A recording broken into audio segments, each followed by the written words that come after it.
I called my mum in that time and she was like, Katie, do not get in that taxi. Do not get in a car with a strange person. Hi guys, and welcome to my first ever YouTube video.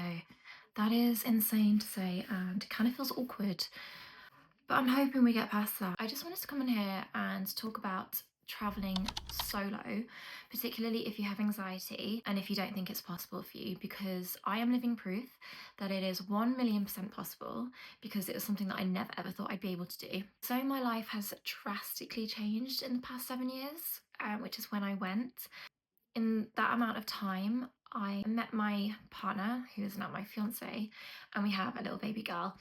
And anyone who knows me knows that I have always wanted to be a mother. And it's actually quite ironic because I was 25 when I went traveling, and I honestly thought, I was really worried that I was going to put my life on pause, and it was something that I was really kind of struggling with. Do I go and potentially push back my plans of wanting to meet someone, get married, and have children? Or do I stay and hope that I meet someone and have children? Which is really not the way that I know you should go by life. But I decided to go traveling, and I think for someone like me who was always very anxious traveling alone, even if it was on a train, and who got very, very homesick when I went to uni, that had to be something major to push me to go. In my situation, that was being in a job that had a really toxic environment where the manager really did not treat me very well at all. That is a story for another time. And also just going through quite a bad dating experience. Those two combined, I was just completely fed up. And the solution to me was, I'm going to move country. I just knew that it's what I wanted to do. Thankfully, I had my mum, who was really incredibly supportive. She did the same thing when she was 20. She went to Canada for a year. So she really helped me a lot with the application process and just getting to the point of flying out there, because for me it was really confusing. Now, I don't think it was necessarily confusing to apply, but I was very, very overwhelmed. I was working long hours, and it was really, really helpful to have a helping hand with her there. Every time I talk for a while, my voice gets really croaky. I don't smoke or anything, I'm just putting that out there. So I've had anxiety for as long as I can remember. I was diagnosed when I was 10, but I think I've had it from around the age of 7, if not even younger. I've been really, really lucky to have a lot of support. Thankfully, I have a good hold over it now. So I'm just going to go through kind of how I applied. So I went through a company called Bunac. They've actually changed their name now because I looked them up online the other day, and I think they're called Genza. I will link them down below. Kind of my reasonings for picking them. And this is also advice to anyone who does have anxiety and is really on the fence about traveling. So the visa allows you to live in the country for up to 2 years. Again, it could have changed. You just need to do your research and also work in that country. So I do highly recommend going through a company like Genza, because they're always there to help, whether it's through phone or email. And also everyone who works there actually has been traveling themselves. And a lot of them were from the UK, had done the exact same thing that I had done. And they really, really know what they're talking about, and they are passionate about their job. So they really do want to help. It obviously takes away so much anxiety if you do have a helping hand there. So there are other companies as well, I know. But like I said, Bunac, Genza were the ones that I went with. Now, the application process can take a while. It's not just as simple as applying for your visa. You actually have to put your name into a pool of candidates, then wait to be invited to apply for your visa. So this is done at random, like people are picked at random. I only had to wait 2 weeks. Some people are waiting months. So once you are selected, there are a few different things that you have to do. I can't remember everything. I do remember there was a police check, so obviously checking that you don't have a criminal record, and there are costs included. It costs around 2,000 to apply for your visa, and then you have to have 1,500 Canadian dollars in your account when you go into Canada, which I know is a lot of money. I just want to also mention that for the purpose of this video, I will be talking about Canada because it's what I experienced. So obviously the first option is going down the route of working on somewhere like a ski resort. I do really recommend the option to people who do have anxiety, just because it takes away the worry of trying to find a job and trying to find accommodation. You're flying out there with a job guaranteed and with somewhere to live. Like in my case, I flew out to Toronto first. You don't just go straight onto the resort, you go to the city, the nearest city to where the resort is. You have orientation, and it also gives you a chance in those couple of days to set up a bank account, because you'll need that to get paid, and get a cheap little cell phone. So I think mine cost $10-20. Now I just want to talk about the interview process, just how long everything took. So from door to door, I applied in March 2018, had my interview in August, and then I was flying out by December. Now, like I said before, I was very, very lucky that I wasn't waiting for a long time for my name to be selected from the pool of candidates. It's just an example of how quickly it can be done. And I know some people may be thinking, well, that's almost a year, but it was quite a quick process. The interview was really laid back, so I had to travel down to London for it. Had a panic attack on the train. Almost didn't go, but my friend kind of calmed me down on the phone. It's crazy to think that if I had got off the train, I probably wouldn't have gone to Canada, I wouldn't have met my fiance, and I wouldn't have my baby, or my house, or my life now. Such a butterfly effect. The interview was really laid back. The recruiters, they kind of travel all around the world to different cities, interviewing people, which is fun for them.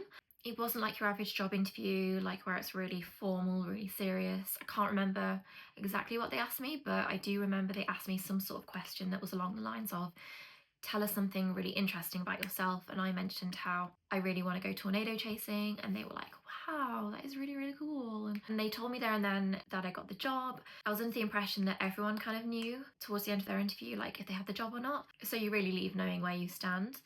The organisation with going down that route is impeccable. It really does take the pressure off having to do a lot of stuff like job hunting, house hunting. Even if you do feel like you can go out by yourself and, you know, just live in the city and get your own job, etc. Even starting out just on a ski resort, like, it does do wonders for your confidence. It definitely did wonders for mine. Now, I did end up going out to Toronto after the 3 months that I had spent on the ski resort. I went home first and then booked a one-way flight back out. But I felt like working on the ski resort, building that confidence, gave me the confidence to go out and do that independently. A great thing about being on the ski resort is that you're around like-minded people, people in the exact same situation as you. In my house, it was myself, another girl who I'm still friends with. She was 19 at the time, from England. There were 2 Irish guys, another British guy, and 2 Germans. So it was a German couple. Got on with everyone so well. You know, I'm in contact with, I want to say, like half of them still. You really do meet people from all walks of life. One thing that I will say when you're out there is get yourself out there. Like, I've always been such a shy person. I really lack confidence. Like, I still am very, very quiet, but I'm nothing like I used to be. There's usually a lot of house parties going on. Get yourself out to them. It doesn't mean you have to drink. It doesn't mean you have to succumb to peer pressure, but it really does help you to meet people when you're there. People in other houses. You know, a lot of us, after the season had ended, went traveling with each other to different places. Obviously, I met my fiance there. Now, we didn't talk on the ski resort. We reconnected later on in Toronto, but same concept.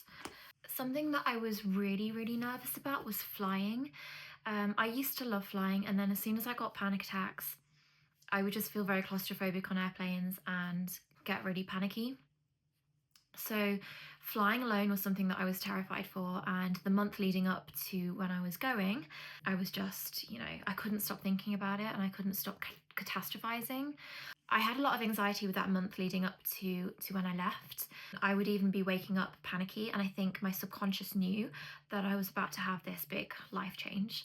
What I will say is that the flight was fine. Like, I think I was so exhausted from just being so nervous and so emotional on the journey down to the airport that I really didn't have any energy left for when I actually got on the flight.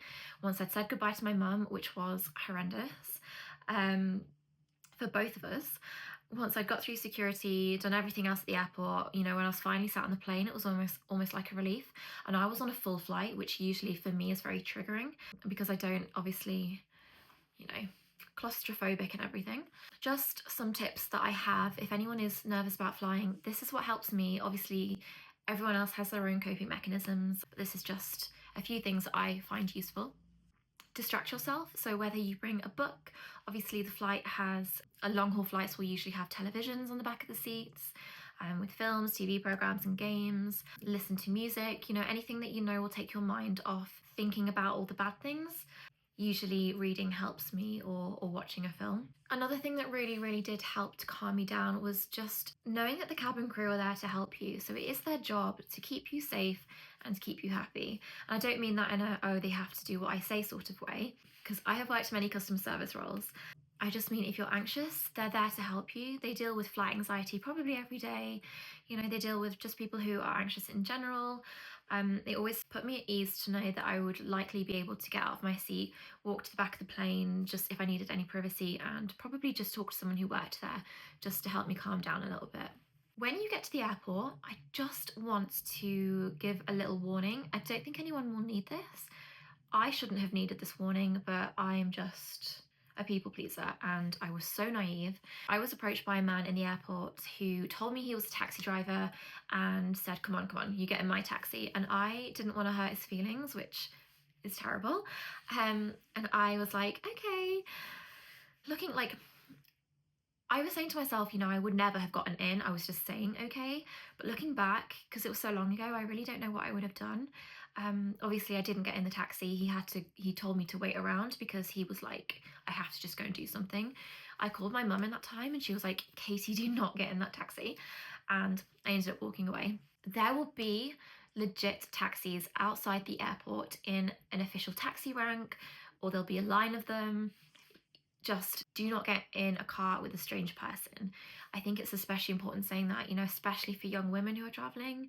I know obviously men as well are in danger, but particularly for women traveling by themselves as well. So with the other end of things, if you are to just fly out and look for your own job and accommodation, the things that I would suggest just to take the stress off, take the worry off, I would really highly recommend maybe going on some rental sites just of accommodation around Canada before you fly out, seeing if you can secure somewhere to live beforehand, just so that eliminates one worry for you. I would also really recommend that when you arrive, just go out and look for a job as soon as possible. When I landed, I got into the hostel and the enormity of my situation really hit me then. I'm in this foreign country completely by myself. Yes, I'd spent 3 days in Toronto, during my orientation before I went out to the ski resort. But really, I was by myself. The thought of going out terrified me. So I said to myself, okay, I'm going to have this first day just to recover from jet lag. Maybe I'll go around a few shops and then, tomorrow I can look for a job. But I think half of that was just me being afraid. Now, I got really lucky. I was posting my journey on my Instagram stories. So people that I knew on the ski resort connected with me, reached out to me, one of them being my fiancé. They helped me find a job pretty quickly. They went around the city with me while I handed out CVs, just gave me the push, gave me the confidence to do so. And also I went and stayed with them in Airbnbs. So yeah. Speaking of Airbnbs, if you are sort of going down that route, I wouldn't recommend that, by the way, long term. It's just we didn't have anywhere to rent, so we hopped between a few Airbnbs. Just make sure that the place that you're staying is safe and that you're not being scammed. One place that we stayed had exposed wires, there were ants everywhere, and yeah, she hadn't been entirely honest on the advertisement, so just be aware. And then we were really fortunate for the last 2 months to be renting a room in a really nice apartment. So make sure you have insurance, by the way. I forgot to say this before. It is so important, especially if you're on a ski resort. You could be so prone to accidents. I went with, I'm just going to have a look here on my laptop. I went with a company called True Traveller. Now, they were really good. Obviously, not the only ones out there. But yeah, that's who I went with. Had no problem with them at all. Another piece of advice I would give you is to do your research. So do your research in the area that you're moving to. Like I said, I had been in Toronto for 3 days previously, so I felt like I knew where the big shopping centre was, but when I got there the second time, I got lost quite a few times. It will really help you with your confidence if you know where you're going. Believe me, areas in shops that you might want to visit, activities maybe you want to do, areas that you may want to avoid. It's just always better to be prepared. So I'm just going to go through a couple of other tips just that I think would be helpful, things that would, reduce stress, anxiety, have some sort of a plan. A lot of people who were on the ski resorts, once they finished working the season, they had plans to travel out west, so to Banff, to Vancouver. Even if you're just there for 3 months and you're going to go home, that is still a plan.